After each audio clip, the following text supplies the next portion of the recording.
Something quietly broke in the American car market, and most people didn't notice until they walked into a dealership, saw the sticker price, and walked right back out. The average new car in the United States now costs nearly $50,000. Let that sink in for a moment. $50,000. That's not for a luxury vehicle loaded with leather seats and a panoramic sunroof. That's the average, the middle of the road, the everyday. And that number represents a 30% increase over just the past 5 years, a climb that has outpaced inflation, outpaced wage growth, and outpaced the patience of ordinary Americans who just need reliable transportation to get to work. People walking into dealerships today describe the experience like opening a bill you weren't prepared for. Someone who used to drive a Toyota Highlander recently described shopping for a replacement as genuinely shocking. The price jumps were so steep that vehicles she'd purchased before had essentially become unrecognizable in cost. I shopped around quite a bit. Before I was driving a Toyota Highlander, and the prices had went up a lot, and it was not all electric, and I wanted to move to something more environmentally friendly. So I went with the Tesla. Another buyer trying to replace a Camry made the mistake of using prices from a decade ago as a reference point. That reference point was useless. Oh my goodness, I was trying to repurchase a Camry and using the prices that I had from 10 years ago, and it just wasn't, it wasn't the same. Monthly payments are near all-time highs. A record number of car owners are now underwater on their loans, meaning they owe more on their vehicle than it's actually worth. And yet, despite all of this, the automakers have largely responded to the affordability crisis with a collective shrug. So how did we get here? And more importantly, is there any way out? Where did the cheap car go? There was a time, not long ago, when the affordable car was a staple of the American market. Before 2018, vehicles priced under $20,000 made up roughly 1/5 of all new car sales. That segment has since essentially vanished. By September 2024, not a single car model had an average transaction price below $20,000. Only 6 models came in under $25,000. Meanwhile, vehicles priced above $60,000 have multiplied, and their sales have surged. Researchers at the Center for Automotive Research define an affordable car as one costing around $25,000. At that price point, with an 8% interest rate on a 48-month loan, roughly half of American households can reasonably manage the payments. Push the price higher, and that percentage drops fast. The math isn't complicated. The cars aren't there.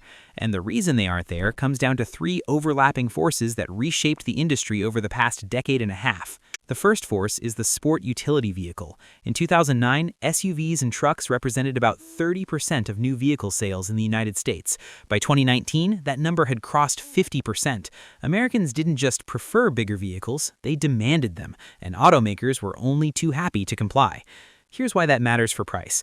When Ford introduced the EcoSport, a small subcompact SUV, it was built on the exact same platform as the compact Fiesta sedan. Same bones, different body. But the SUV commanded $4,500 more than the car it was essentially built from.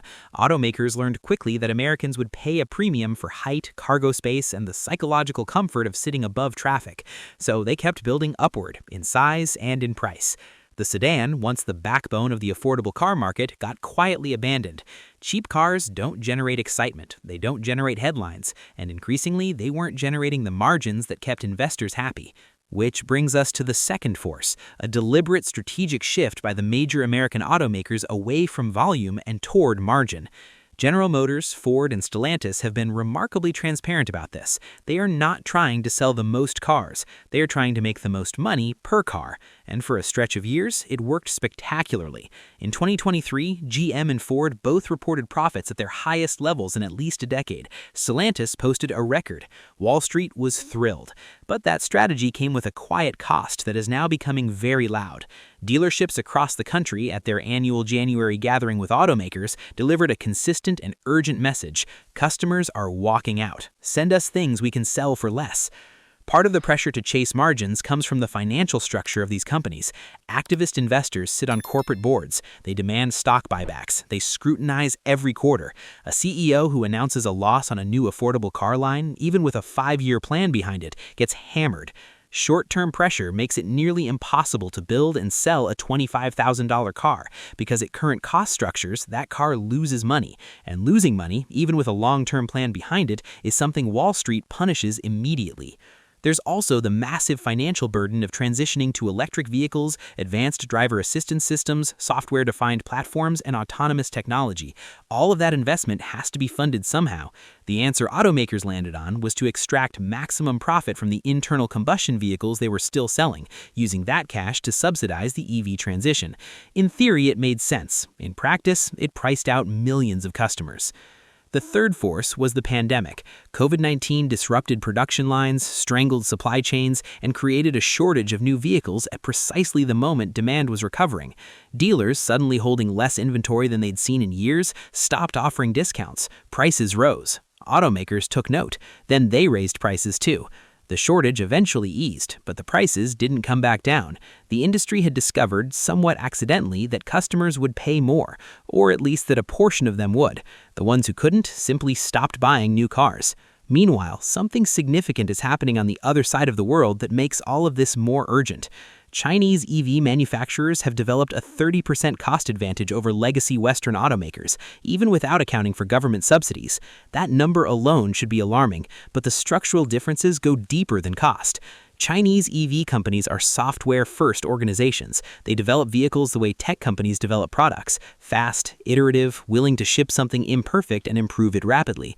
Where a traditional Western automaker takes around 5.5 years to bring a new model to market, established Chinese EV brands do it in 3.5 years. Newer Chinese EV startups like BYD have compressed that timeline to under 2 years.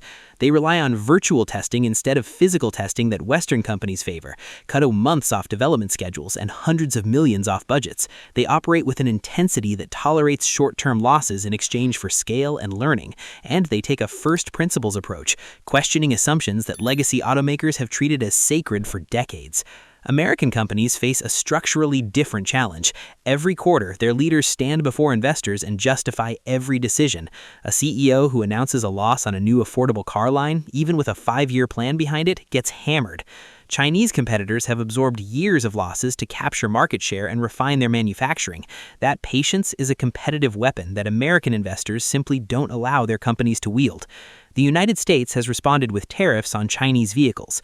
Industry insiders acknowledge that tariffs buy time. They don't build competitiveness. The only real answer is closing the cost gap through structural transformation, and that transformation, according to those inside the industry, cannot happen in small incremental steps. It requires a fundamental rethinking of how these companies are organized, how they make decisions, and what they're willing to sacrifice in the short term to survive in the long term. A brand on life support. The Chrysler story. If you want to understand what happens when an automaker loses its identity and fails to adapt, look at Chrysler.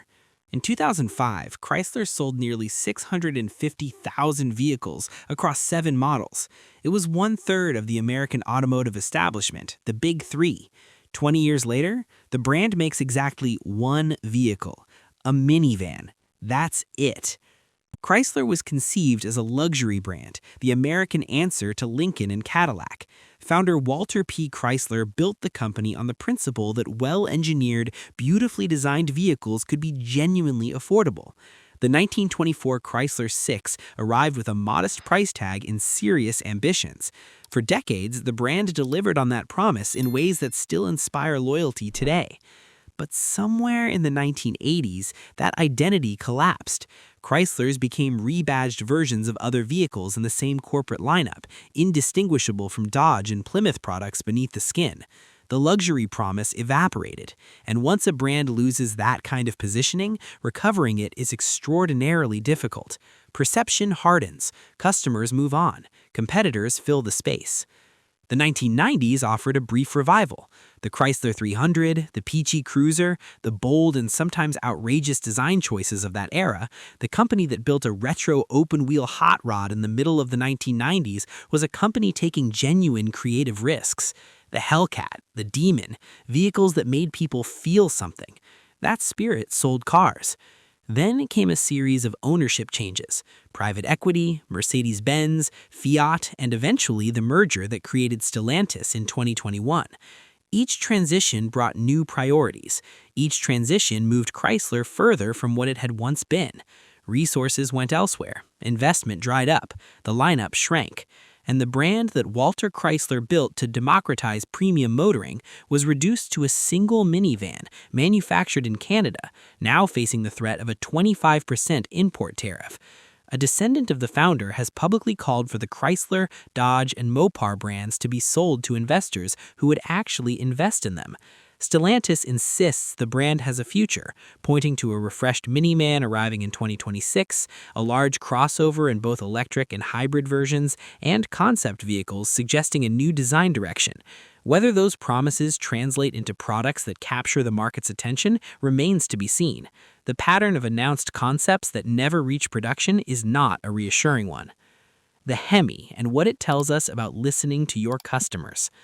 Nothing illustrates the dangers of ignoring your own customer base better than what happened to Ram trucks and the Hemi engine.